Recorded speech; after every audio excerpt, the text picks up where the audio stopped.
G'day and welcome to the Campfire Project. Today I'm here with, first of all, Bob Eden, who is a depression recovery specialist. G'day, Bob. How you doing? I was muted. Yeah, I'm great. I'm great. My life is awesome. One of the things that we're doing all the way through last year and the previous year is you're muted. So we've got to remember to keep the mute button off. And then Dimitar Cholakov. How are you, Dimi? Mm-hmm. I'm great. I'm great. Very happy to discuss the topics today. Excellent, because with your background as a leadership coach, we're going to be getting right into that field. And then we have Scott Carson, who is the co-host of the Campfire Project and co-founder of the Business of Smiles. How are you, Scott? Yeah, awesome, Alan. It's been a while since I've been on a panel where I haven't had to, I can just sit back and enjoy and talk, and it's nice. That's it. And at the end of it, there won't be that call out for where's that button. That's the good thing when I'm not in control, eh? Excellent. Okay. We've been discussing, as we usually do with these panel discussions, I always ask the panelists what they would like to talk about. And one of the areas that has come up is compassionate leadership and the connection there to conscious relationships when we're building that leadership. Now, Dimi, this was your subject, so I'd love you to start us off, if you would, on that subject. What did that mean to you? Wow, that's honestly, that was, I think that's one of the most important things in my life, because when I talk about compassionate leadership, it doesn't mean only leadership with other people, but leadership with yourself. And actually, I think that always starts from there. And for me, not only the work with my clients, but the work with myself in this area helped me to really go in a completely different place, energetically, completely different place in regards of performance, completely different place in regards of how actually you create in the world. And for me, the beginning starts with understanding that to the moment we don't go and do that with ourselves, we live in the area and of fear, always that for me was, wow, that started with the journey for me. That started working with also leaders in companies, and I was seeing that everywhere there was full with fear and full with people are let in the the old ways of I'm going to be director, I'm going to say that this is going to happen like this and that and that and that, without understanding what other people wanted and what other people needed in this moment. And what I realized is that most of the people, not to say all, is that they needed understanding. People needed understanding, and the problem was they couldn't give it to themselves because they weren't taught how to do that. And for that reason, leaders, the former word to leaders need to really help other people to learn how to do that in organizations or wherever they are leaders, because you're a leader everywhere. You're a leader at home, with your family, you're a leader at organizations, with your friends, everywhere. So the word understanding, which is very connected to compassion, is something which I started doing also with myself in my daily life, in my daily practices.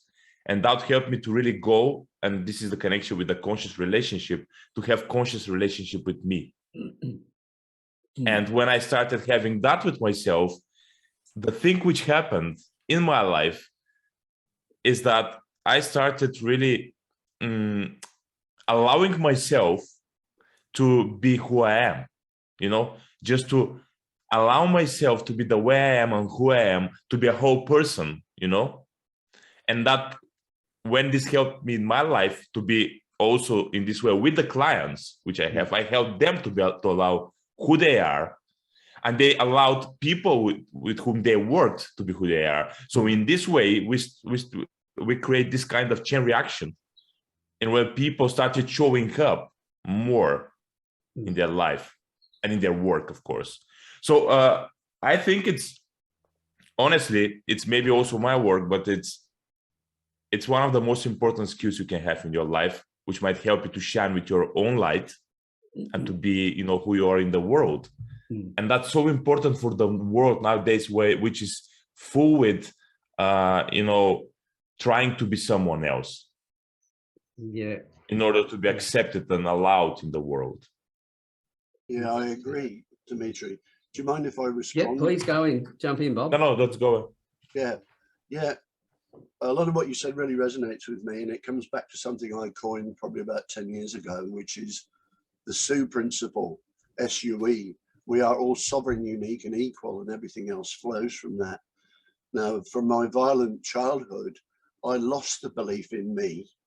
It was beaten out of me, and it was only through my own recovery and healing those wounds of my childhood, which, from 52, it took me till about 1990 to heal those wounds, re-establish the belief in myself, and then take ownership for my life. And that way, people bandy this word sovereign about, but it was coincident to me becoming a ship's captain, because the first time I took a boat out with people on board, I went, oh, bugger, Bob, the buck stops here. You're responsible for the lives of all these people. You're responsible for the safety of the vessel. So all I did was I took that ideology and applied it to my whole life. Yes, I am master and commander of my life, and I take full responsibility for this life that I do create. And that was a turning point. That was a turning point. And then I discovered, probably about 5 or 6 years before that, that everything I held as a belief, I've been lied to my whole life. Everything I believed in was a lie. So as master, I set my life purpose to find my own truth. And how do I know what is my truth? Whatever resonates with my heart. So since about the mid-80s, I questioned everything to find my own truth. And now I am living my truth. And I think that's fundamental, because how can you lead anybody else if you can't lead yourself? So I agree, Dimi. It's for me, it all comes back to personal responsibility and personal ownership, and not believing the lies. On the boat one day, I asked myself this question: Bob, what's the longest relationship you've ever had in your life? And the answer was simple: it is with me. Ergo, I'm the only expert on my life. Why am I listening to all these arrogant pricks out there telling me there's something wrong with me? That, I have depression, I have a mental illness. I am the only expert on my life. But I took that pain of depression, and sat with it, because it's very real. And I realized that the pain I was suffering was just, how can I put it? The pain of not living my truth. If you take, you take a wild creature and put it in a cage, and what happens? It goes to, it goes doolally. And that's what's happening in our society, especially since about 1880. More and more of our sovereign, unique, humane and human rights, we've given away. We've given away. And with every right that disappears, our cage gets smaller and smaller. The pressure gets higher, the depression gets higher. And that for me was the cause of my depression. And the only way I got out of it was I learned how to turn my mind off, sit with my body, listen to the feelings that were trapped in my body from my childhood. They were body memories. I just let my body do what it needed to do. Shout, scream, swear, vomit, whatever, get it all out. And it was the feelings that did the healing. And that's what they don't want us to know, especially with men, because we've been conditioned for thousands of years not to have feelings. But it is the feeling that does the healing for me. And as far as leadership in society goes, for me, there are 4 styles of leadership. There is the autocratic, my way or the highway. And then there's a democratic, where you sit around like a committee, and a committee was set to design a racehorse, but they came up with a camel, but that's an old joke. And then there's the third style, which is the interactive style of leadership, where as leader of the group, the group has agreed a common objective, and I only interject to keep them on course. And then the other style of leadership is the laissez-faire style of leadership, whereby I've taken them other people ashore, set up the barbecue, here's the beach ball, right guys, you go and play volleyball, I'm just going to sit in the shade over there making daisy chains. So those for me are the 4 styles of leadership, and they are all valid in their own time. But so many people just get stuck into one style. As a ship's captain, there are times when I have to be autocratic.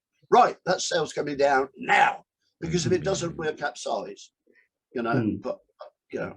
Anyway, I'll shut up. I could go on for hours. I want to ask you something on that. With the compassionate side of leadership, in all of those 4 styles, there is compassion, isn't there? Yeah. Because I realise that we're all sovereign, unique, and equal, and everybody holds a piece of the puzzle, and everybody loves to see their contribution validated and appreciated. So I encourage people to think for themselves, think outside the box, don't talk from their programming, and add their skills into the task that we're and the project that we're trying to achieve. So it's all about inclusion. It's at all levels. It's all about inclusion. You know, I hear a lot about you know, we hear a lot of people talking about leadership and everything else, but the one word that I quite often don't hear there is compassion, compassionate leadership, because yes, you can be there trying to lead everybody, but when you have the compassion, you know, and the first of all, to give compassion to other people, you've got to be able to give compassion to yourself. If you don't give it to yourself, then you don't fully understand it, and you can't give it to other people effectively. And I'd come to you, Scott, on this one, because I know that with the work that you've been doing, there's been a hell of a lot of compassionate, and the work that you've been doing is just pure leadership when you've been working with people. So I'd love to know a little bit more about your feelings around the compassionate side of things, how that impacted in your life, in the journey that you've been going through, especially with the business of Smiles. Yeah, well, it's funny, like the conscious relationship, and Dimi, thank you for bringing this up, because as Bob's just expressed, you know, like it's that personal context, living his truth, right? He's taking a conscious choice to be responsible for himself. And I love that. And I love this conversation. Compassionate. Like just before I got on this call, I'm currently ringing builders around Australia because the building industry is having a really tough time, and builders, the stats that I'm collecting at the moment are just ridiculous. You know, guys are walking away from the industry that have got so much experience, but they've made enough money to be able to not work for 5-10 years and travel around Australia, and they're taking that option because the risk does not equal reward at any point. They have just been smashed.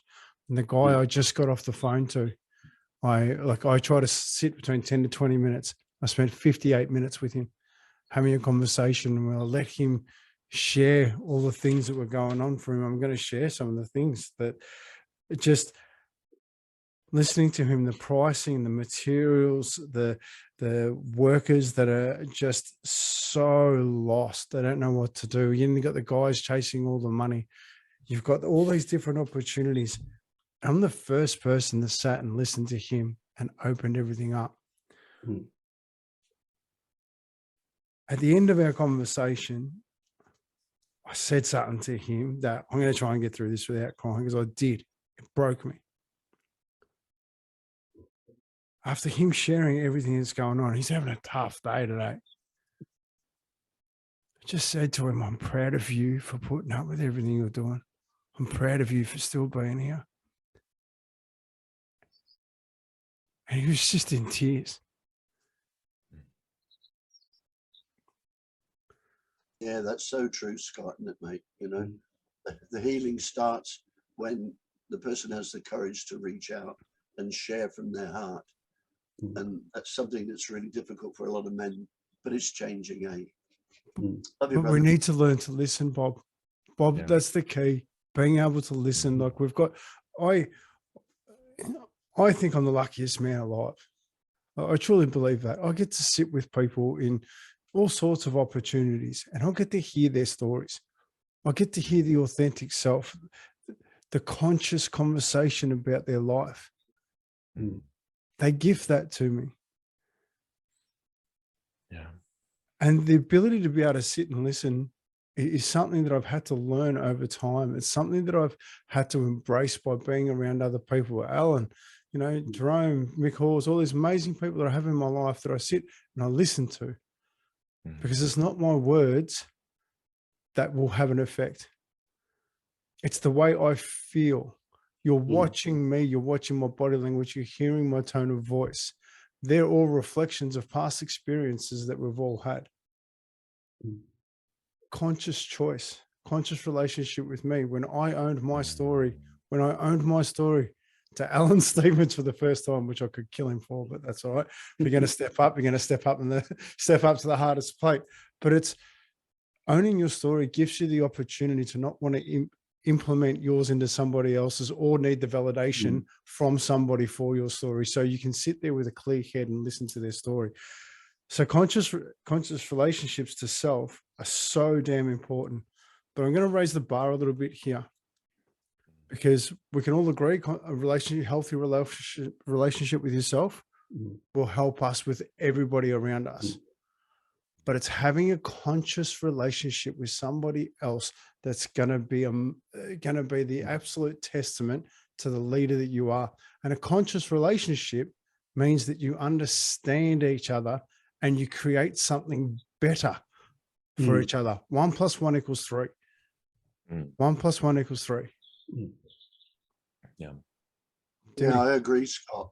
And over the past year in my own work, I've been putting together a series of videos on my YouTube channel that are called Sharing Our Stories, Sharing Our Stories, Sharing Our Stories, A Pathway to Healing.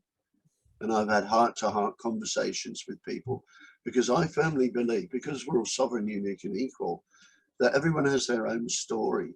And simply by sharing our stories, we help to heal each other. And there is a basic human need within the heart and soul of everyone, just to have people listen to their story, listen with their heart, and have their story accepted. You know, like when some of my friends come up to me and say, Bob, this is happening, it's a real hard time. And I just validate it and say, yeah, that must be really hard for you. And thank you for having the courage to share and reach out. So it's never about judgment. It's all about listening with the heart, not hearing with the mind. For me, anyway.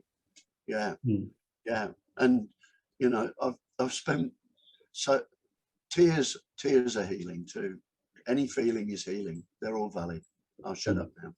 Yeah. I definitely believe now that, guys, and I just wanted to share also something that I agree with Scott. Like, I mean, we need to sit with with other people when we are with them, listen to them and understand them.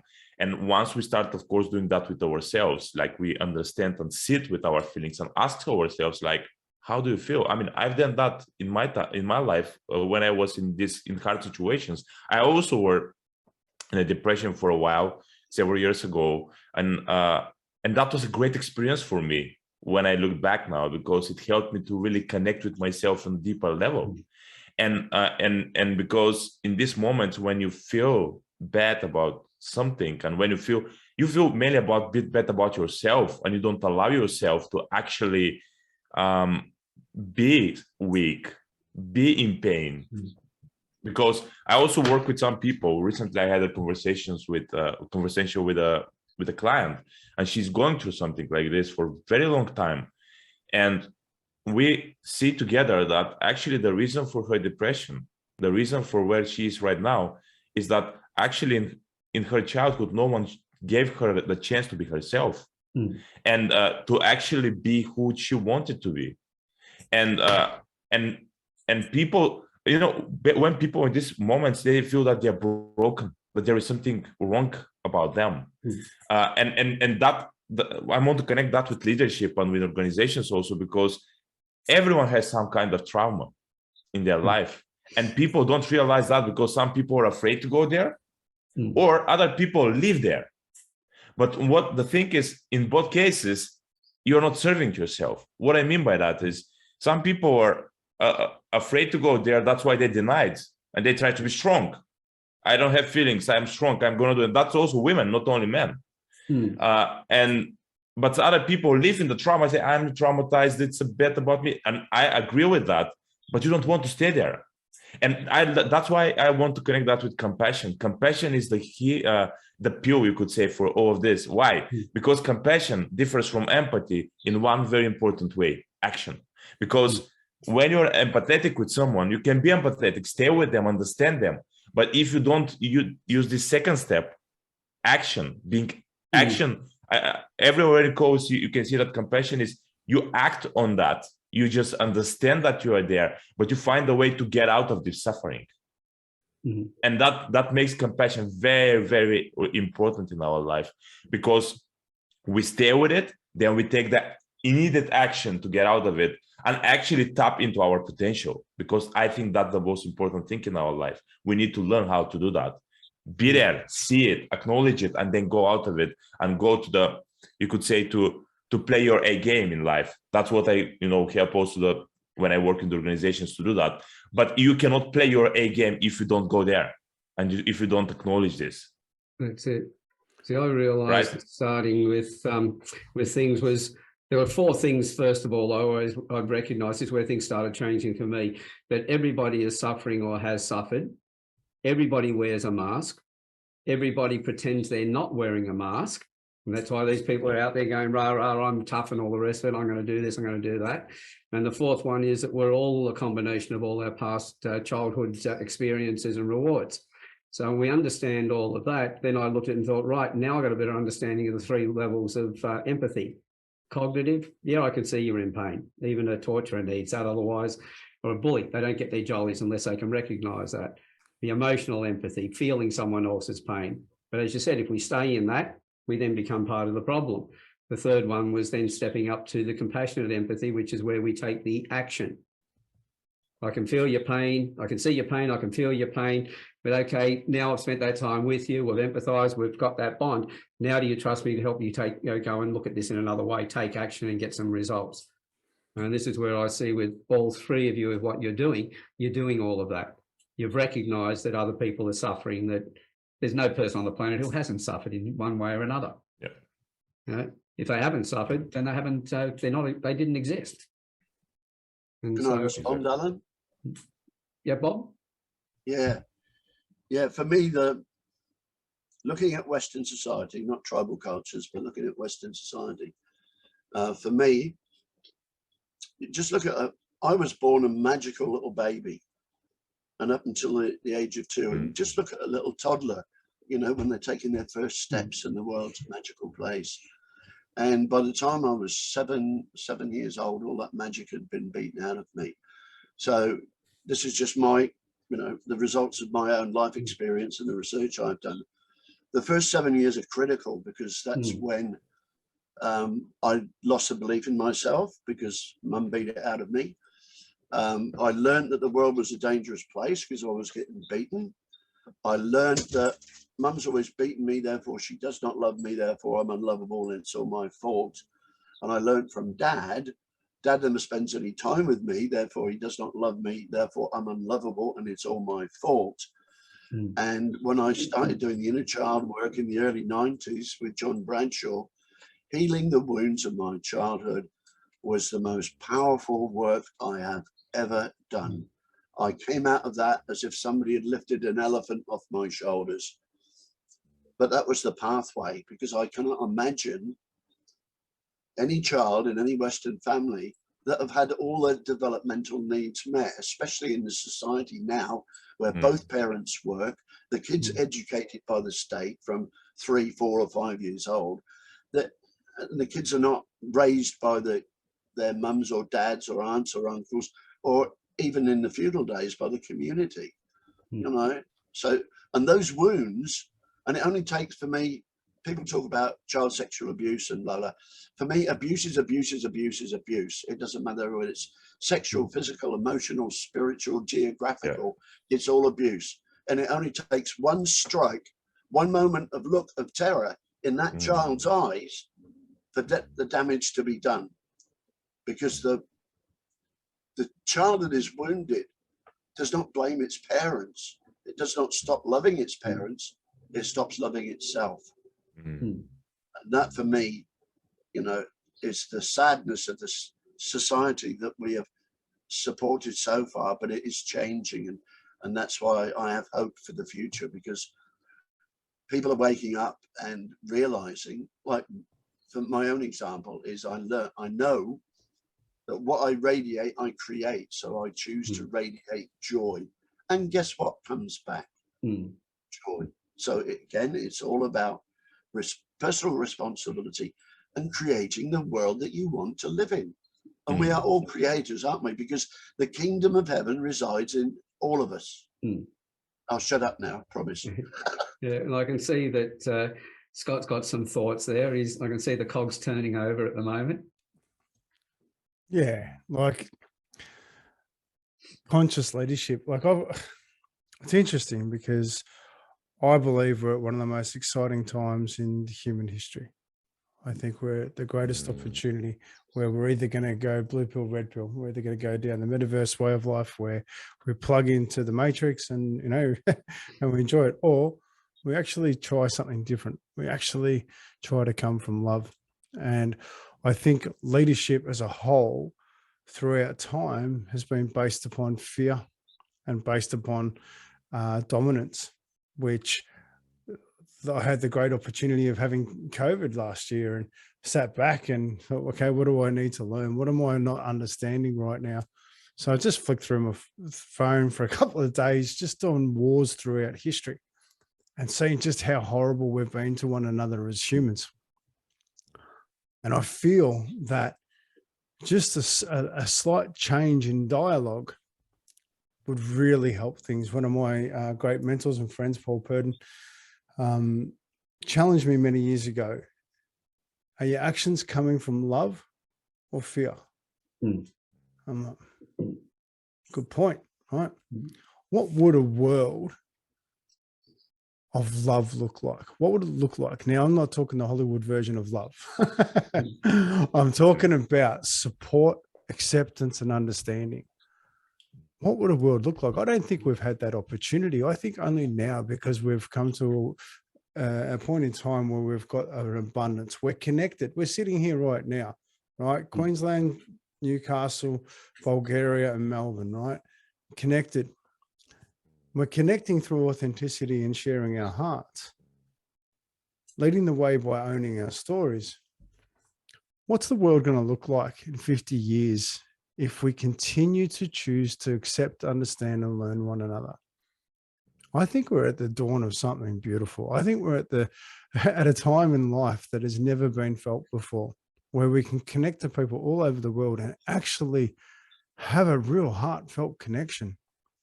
So leadership moving forward, are we brave enough? Are we brave enough to turn around and love one another and accept that we all have challenges, you know, and then help each other through them, rather than that pain continually going on, you know? Like, it's, I'm just going to share a quick story. Yep. Something I'm proud of, but something that is actually my deepest pain too. So when Oscar was born, I wasn't there for the first week of his life because of a work situation, which burnt a hole in me. And there was 3 gentlemen involved in that. Anyway, move along 10 years. I found out one of those guys, his 14-year-old son passed away from cancer. I hadn't spoken to him for quite some time. And I just sent him a message, just saying, mate, it doesn't matter what's happened. No man ever deserves to lose his child before his time. I just want you to know I'm here for you. Got a message back, thank you. He goes, would you come to the funeral? I said, I'd be honored. I sat there with another mate that was a mate of both of us, and I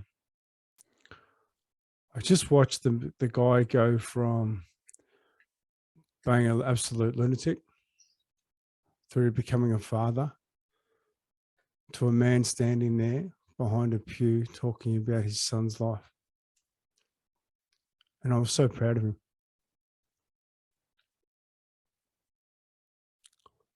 Last night,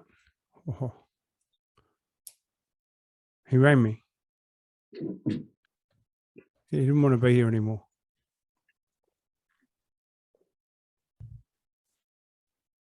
So I sat and listened.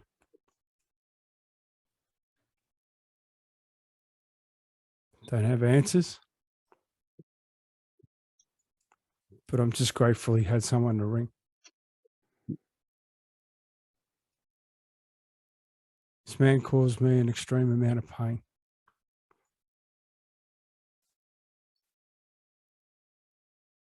But I know that was because he was in his own.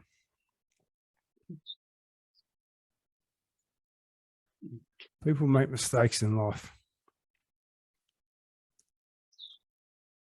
Let's choose not to punish them. Let's choose to support them.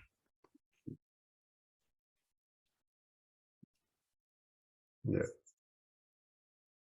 Yeah, I agree, Scott. And what you shared brought up something for me, and why I no longer have any fear, and why I just feel blessed to be present at this time in this age of evolution of humanity. What gives me that strength and that sense of contentment is going back to the Mayans. Like, they predicted the birth of the internet and they got it spot on, but they called it the birth of global consciousness. And if the internet isn't that, then I don't know what it is. It's a great description.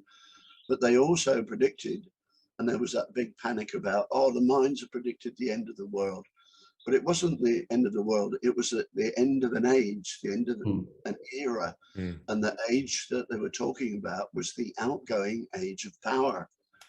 And since 21st December 2012, we have started to enter the age of integrity. And so the way I look at it, here's the age of power, and here's the age of integrity. And it's slowly, integrity is overcoming power.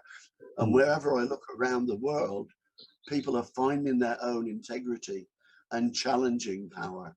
And so everything is, for me, everything is unfolding perfectly, and I have no fear. And I can feel the new life. I can feel the new earth. It's a place of loving people joining together in common unity, in community, with one law, do no harm, and with only one right. And that right is, my only right is the right of self-determination. And so that's why I have no fear. I know it's happening. I feel it wherever I go. So thanks, Scott. I love your heart. Yeah, that's what I see, as Bob was saying, that slow movement towards it. Yes, I'd like to see it happen faster, but my desire for it to get there faster, is that really the best thing? The things just need to take their time. I just interviewed Mick Hawes the other day, and he was talking about the ocean and the sharks and everything else, and people in their own cages looking through their bars at the sharks outside. And then, leaders come along and they want to step up and help that person. So they get in the cage behind the other person and look through their bars, but they're looking through their own bars first of all. And they're coloured in their own view of what they're looking at. To take that time out, as Scott's just described, there were no bars there of his own. He's looked at the guy, looked at what that man's been through, his passage of time and everything else, and he's been able to look at it from his point of view, with that person's eyes, not his own. So as you said, he did you a lot of harm in the past. Being able to put that aside and see this man in his own light of what he's going through right now as an individual, as another human being, shows great integrity in the way in which you do that. This is the compassionate leadership as I see it. Stepping up there to be for other people, but doing it with deep compassion and to focus on the other person. But to do that, we had to also look, focused on our own as well. And that's what I've seen with you, Scott, over the time I've known you, the big changes and of what's come through, of how you've done just that yourself. Yeah, thanks, Alan. Like I sit with beautiful people, and we all have a story, like I give people pens, and what's the value of that pen? It's determined by what you do with it. The most important story you'll ever write is your own, because if you own it, then you're not projecting it. And I just, like I struggle with the term leadership personally, because I'm just trying to be the best version of me. Yeah. And it's, like I was speaking to somebody the other day, and we're talking about a conscious life, living a conscious life, choosing your actions. It's the bravest thing you can do, bar none. It's not an easy life. When you choose to do the things that you choose to do, you have to take full responsibility for every action. Yeah. To me, that's courage. To me, that's personal leadership beyond anything that you can provide anybody else. Because at the end of the day, it's your actions. And I learned that from a 9-year-old boy when he interviewed me in here. He just owned me. I'm like, oh, where'd that come from? Wow. But he watched and he learned, So I just, long after our words are forgotten, we'll never forget how people make us feel. And if we see people and validate just where they're at, yeah, cool. That's where we're at. Thank you for sharing that.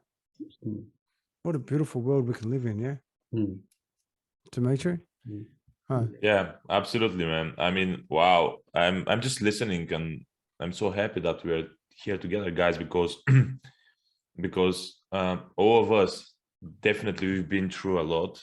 We've been through our own pain. We've been through our own way of finding our compassionate leadership for ourselves. And now we are here and we are sharing that with the world. And that's a blessing for people and for us. I mean, the connection we create here, and also how we are gonna, connect with other people who are listening to that. And I'm so happy about it. I just wanted to say, Bob, I didn't know the thing with the power and integrity you shared, but what I would say is, for me, integrity is a great power, and I think is one of the greatest powers we have is to be in integrity with ourselves. Because what I realized for myself, or also I see with my clients, if you are not in integrity with yourself, you know that even sometimes subconsciously, and that's why you cannot be as powerful as you can be. And once you start working and relating with yourself with compassion, you cannot find this power, because you're not allowing yourself to be you. Yeah. Sorry, Dimitri. Yeah, That's all right. I wholeheartedly agree, my friend, because without personal integrity, none of this magic in my life could have happened. Because if I can lie to me, I can lie to anybody else. So it wasn't until I, regained my authenticity, my integrity, and I've been speaking truth to power my whole life, which is why I'm not very popular. But I walk my own road, and I do no harm consciously, and I'm not responsible for other people's feelings. All I do is share my truth in the moment. So I'm just sharing data. If somebody has an emotional response to that, then that is their choice. I will not suppress my truth. Oh, this might trigger somebody. I too used to have triggers until I realized that my triggers were just showing me the areas where I still had to do more work on me. And so now I'm quite content to share my truth, my heart-centered truth in the moment. And if you have an emotional response to that, that's your choice. I do not support or condone codependent behavior. And that's one of the biggest sicknesses in Western society. Oh, I can't say that, that'll upset somebody. So what are you going to do? You're not going to share your truth. you know, and if you're not sharing your truth, how will it ever change? Our way forward is for everybody to have the courage just to share their truth from their heart without judgment. This is what's happening for me. This is what I've experienced. And you take from that what you take from that, and you respond to that the way you choose to respond to that. But I'm not responsible for the way you live your life. And if you are not creating your life, who is? And actually, you are always creating your life. The question is, are you creating it from a place of love or fear? And the thing here, which I would say, is that I loved. I had a conversation with also Australian guy, Body, several days ago, and he said something amazing. It was really lovely. That when you are triggered by other people, this is a place in yourself you haven't loved. And that was really profound for me. I mean, I'm sure that all of us are conscious on that, but I was just, yeah, that's true. I mean, yes, if you have this pain, if there is pain there, so you haven't worked with it, we haven't loved it, you haven't been compassionate with yourself in this way. So once you start learning that, to do that, and actually people think, if I don't care, if I don't go there, it's not there, like the pain or the trauma. But actually, if you are doing that, trauma or pain or whatever is there, it's running your life. It is running your life. And if you go there, you learn how to connect with it, actually release it, and then you can start really running your life from a more powerful place. Yes, mate. Denial is that's not a the big thing in Africa, is it? Yeah. Beyond being able to speak our truth, I think it's quite important. I know that political correctness has had us go the other way, where we've all been worried about what other people think, and when we say something, we should be able to express ourselves. The other person should be able to look at it from the point of view, okay, that's your truth, and I reserve your right to have that truth, but I also have my opinion on it as well, and have a discussion around that without taking offence to things. This is what true resilience is about. You know, they're talking about teaching resilience. Well, first thing we have to do is get rid of the things that are preventing people from being resilient. And political correctness is one of those, putting Band-Aids on little scratches and leaving it till it festers into a gaping wound where the limb actually falls off, and then complaining and coming up with another solution. I think we need to be able to have these conversations, be able to share your truth and say, look, this is my truth. I don't expect you to embrace it or to endorse it or anything else, but to have you listen to it with that open mind. This is how then we start conversations. Yeah. And I just wanted to share this misconception about compassion, which it's still around the world. A lot of people see it like this, that compassion is a very soft skill, like you are soft with compassion and all of this. I actually believe, and I realized that compassion is very strong. You are very strong when you're using compassion in your life. And actually, there is this part of compassion, the tough love part, which looks out on the outside that you are not compassionate, but you are the opposite of that. You are just tough, or you are, even you can yell to someone, but out of compassion. And it's about, where is this coming from? Is it coming from fear again, or from you being compassionate with the person, right? Because sometimes people need, like he said, like Bob said, like sometimes we say, guys, we're going to do that.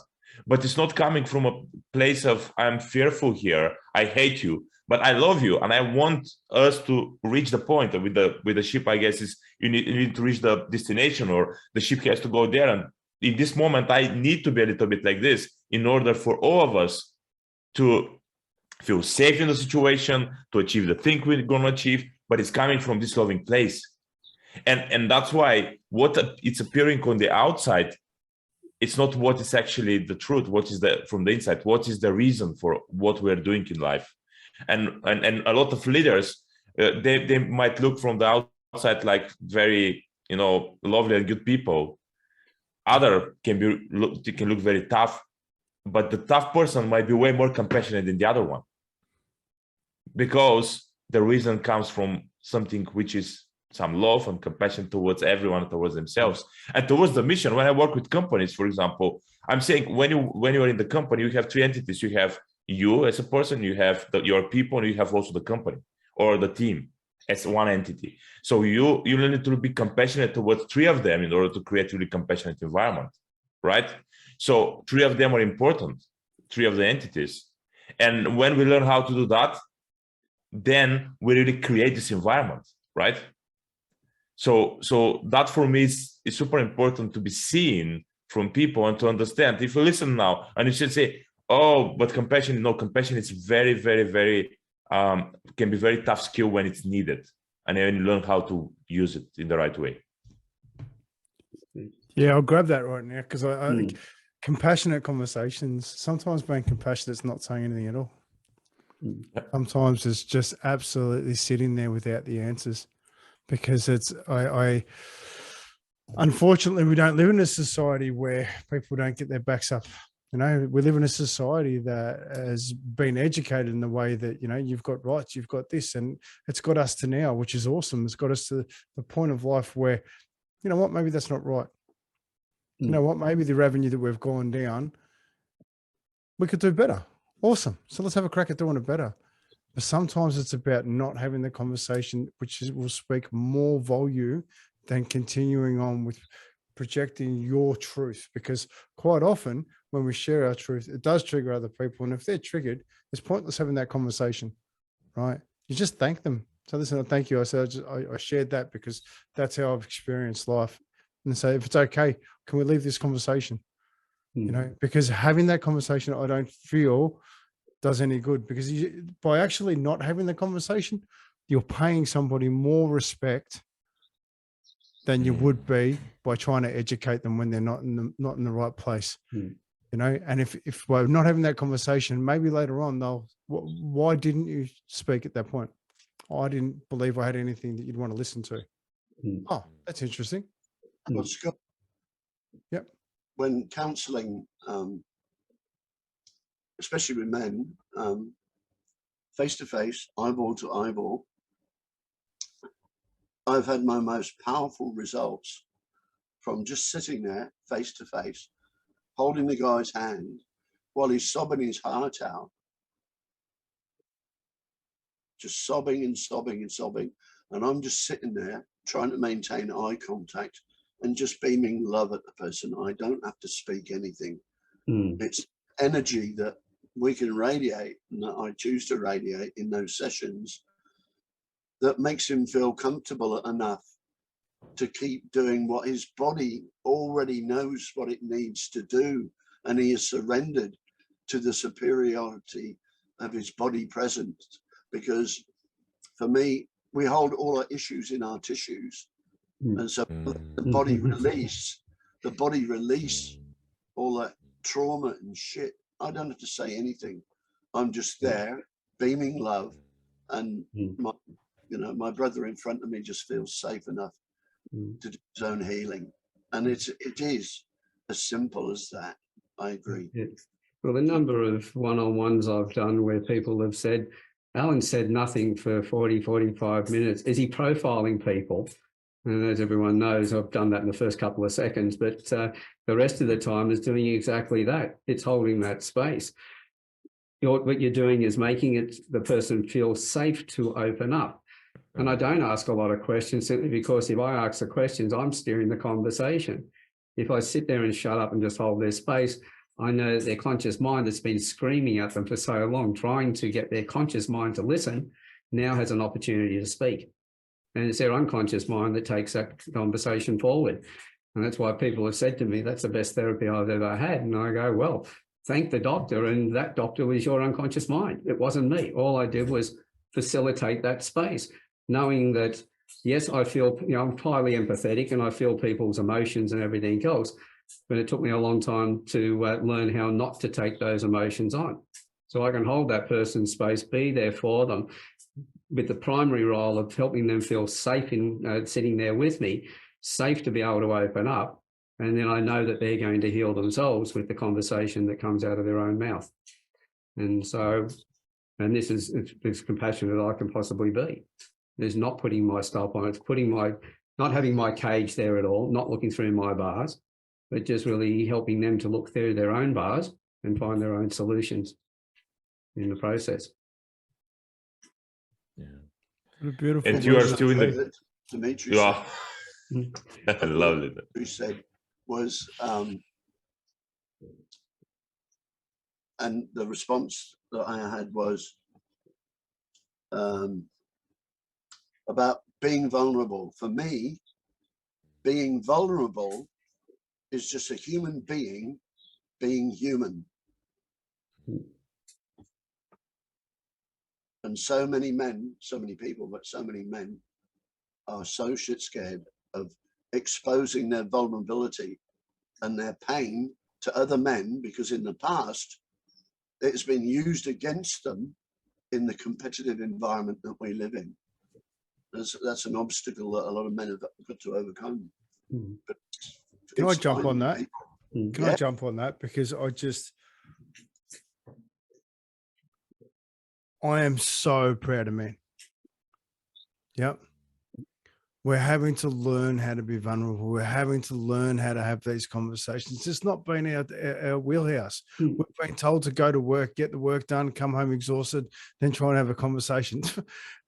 No, you want to have a conversation with us, book a time where we're physically in check so that we're not tired, so we can have these conversations. It's my experience that men can have these conversations consistently if they're provided the right place to have them. And it's not with your mates. It's with people who have experience with actually holding space for you, because your mates are at the same skill level you are. You know, right now, if you're listening to this, there's 4 people on this screen that can hold space for you, right? Reach out to one of us. Exactly. Reach out. Well, Yeah. a practical example of that, when I was working for Orbital Engine Company over in Western Australia, and that was for most of the 90s, and I was heavily into personal growth and running men's support groups. I just went into work one day and somebody met me in the corridor. "G'day, Bob, how you going?" And I'd say, "Do you really want to know?" "Oh, no, just being polite." And the next guy would say, "Hey, Bob, how you going?" So, "Do you really want to know?" "Yeah." And so I developed a little group of men at work that answered, "Yes, I do want to know how you're going. I'm not just being polite." So in that way, I built my own support group in my workplace. But the courage was asking the question, do you really want to know? Right. Yeah. So therefore you created your own circle of influence. Yeah. You know what? Right here on the screen is 4 people that really want to know. So, well, that's what we've done with the Campfire Project. Look at the number of conversations that we have had. We've created a safe place and people have stepped up and told their stories. The Campfire Project is full of people. We've had over 340 something one-on-ones, and every one of those people who have come and told their stories are there for people as well. So we've got, there's a plethora of people around us who want to be involved. If I stop and I look at all of that, then I see just how much we have changed in this world. And the number of groups that I'm talking to outside of this who are also part of coming in different ways to be part of it, it's even bigger again. The movement is there. But it's that, as you said, Bob, taking that time to just say to somebody, first of all, well, usually when somebody would say, "Oh, do you really care?" Well, we're actually asking a different tone. We're saying, "Do you want to know how I feel?" And if a person says, "Yes, I do," then you've got to start a conversation. Whereas in the past, if somebody had asked me how I felt when I was, going through my tough times, it would have been, what are you trying to say? You care? No, you don't. I know you don't care. I've already assumed that they don't care. And so I created a problem. But you've got to start by getting that conversation going in some way or another. And sometimes just that question, but just be careful how you phrase it. So the person doesn't take it as a defense when you make the statement, but leans forward to you. I think Bob's making a point there. Yeah, real mates talk. Yeah, I could have said, "Oh, he's just been tired of sitting, he's stretching his legs," but yeah, that was good, man. I just want to grab something really quickly, right? We're going into this conversation today and a little bit uncertain about how this was going to come about. But I'm going to ask each of you how you feel. I'm going to start with you, Alan. Alan, how do you feel hearing this conversation today? Oh, no, you should know every time I sit down to a conversation in a panel, I've never got an idea of where it's going to go, but I just have faith. It's going to go to the right place. What needs to be said at the time will always be said. That's one thing that I've learned a long time ago, and that's to preempt it. Like I said, the one-on-ones, I will never ask a person questions because I know that their unconscious mind will steer the conversation. And if I have that right compassion and caring for them, I will just hold their space. It's the same thing in these. I quite often started a talk with even a one-on-one and going, I don't know how far this is going to go. It might be a 10-minute conversation. Usually I've got to try and pull the reins up at about an hour because it just keeps flowing. And every time I do these, I always walk away feeling a lot more hopeful for the future. Giddy up. Demi. Yeah, I feel really connected, guys. I mean, I think that's the word, connected, because it feels like, I mean, when you're in a group of people who understand not only the subject, but understand the situation, understand the depth of the things. That's what I wanted to say, that all of us, we've been through the work with a capital T. And when you are with people like this, you feel that there is this great space of understanding there where you can be vulnerable and sharing. So I totally agree with you, Scott, to say that, yes, we are there for people. We are there for ourselves in order to create this great space where everyone can be themselves. Yeah, beautiful. Thank you, Timmy. Bob. Okay, and I'm gonna just quickly. Yeah. And I'm gonna, because we're all about authenticity. This conversation, Bob, you know, when it first came up, you had another idea of where you wanted to be, and taking on this conversation about conscious relationship, how much has that meant to you? Well, I'll answer your first question first. Yep.